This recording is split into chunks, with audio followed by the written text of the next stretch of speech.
Hi hello வணக்கம். This is Jenny. Join with me always. The real face of India. அதில் பெண்களுடைய சுதந்திரத்தை பற்றி பேசிக்கிட்டே வரோம் நிறைய. இன்றைய காலகட்டத்தில் நம்ம எதெல்லாம் சந்திக்கிறோம் அப்படிங்கிறத பேசிக்கிட்டே இருக்கோம் தொடர்ந்து. அடுத்தது பார்த்திங்க அப்படின்னா பெண்களுடைய பாதுகாப்பை பற்றி பேசியிருந்தோம். இன்னும் பாதுகாப்பு பெண்களுக்கு மறுக்கப்படுது உண்மை. ஆணாதிக்கம் அப்படிங்கிறது அதிகமாகவே இருக்குது இன்றைய காலகட்டத்தில் அப்படிங்கிறதும் உண்மை. இதற்கு நீங்கள் எத்தனை உமன்ஸ் கமிஷன், பெண் உரிமைகள், பெண்ணியம், பெண்மை மாநாடு அல்லது மனித உரிமைகள் அப்படின்னு எத்தனை ஆணையங்கள், எத்தனை நீங்கள் மாநாடு போட்டாலும் இந்த தவறுகள் தொடர்ந்து நடந்துக்கிட்டே தான் இருக்குது அப்படிங்கிறத நம்ம ஆணைத்தனமாக சொல்லி தான் ஆகணும். இதை மீடியாக்களும் சரி அல்லது நீங்கள் சோஷியல் மீடியான்னு நம்ம சொல்லக்கூடிய பொதுவான வலைத்தளங்களிலும் இதை நம்ம அதிகமாகவே பார்க்கிறோம். இது கீழ்மட்டத்திலிருந்து மேல்மட்டம் வரையிலான மக்கள் வரைக்குமே பொருந்தும். அனைத்து தரப்பினருக்குமே பொருந்தக்கூடியதாக இருக்குது.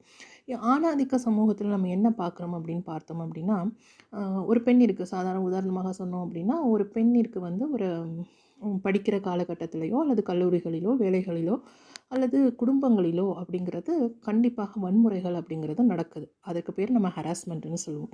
தாக்குதலாகவும் நடக்கிறது அல்லது வாய் வழியாகவும் நடக்கக்கூடியது. இப்போ வெளியில் ஒரு பெண் போகிறாங்க அப்படின்னா, ஒரு அலுவலகத்திற்கு எங்கேயோ வேலைக்கு போகிறாங்க. அவங்கள பின்தொடரக்கூடிய நபர்கள் அதை பற்றி அவர்கள் என்ன பண்ணுறாங்க அப்படின்னா, அதே நபர்களிடத்தில் பேசுகிறாங்க அப்படின்னா அந்த நபர்களுக்குள்ளே ஏற்படக்கூடிய வாக்குவாதம், அதற்கப்புறம் அவங்க என்ன பண்ணுவாங்க அப்படின்னா, இன்னும் அந்த பெண்ணை மேலும் பயமுறுத்துவதாக, அச்சுறுத்துவதாக நம்ம பல இடங்களில் நிறைய பார்த்துருப்போம். இது பல திரைப்படங்களிலும் இதே போன்ற காட்சி அமைப்புகளும் அமைக்கப்பட்டிருக்கும்.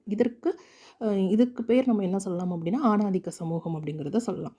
அடுத்து இந்த பெண் அவர்களிடத்தில் பேசாமல் காவல்துறையை நாடும்போது, காவல்துறையிலும் என்ன பண்ணுவாங்க அப்படின்னா, அந்த பெண்களுக்கான நீதி அப்படிங்கிறது மறுக்கப்படும். பெண்ணின் மீதே சந்தேகப்படக்கூடிய அளவுக்கு அவர்கள் மீதையே அந்த பொய் சாட்சி சொல்லி அவர்களை திருப்பி விடுவதற்கான வாய்ப்புகளும் அதிகம் இன்றைய காலகட்டத்தில்.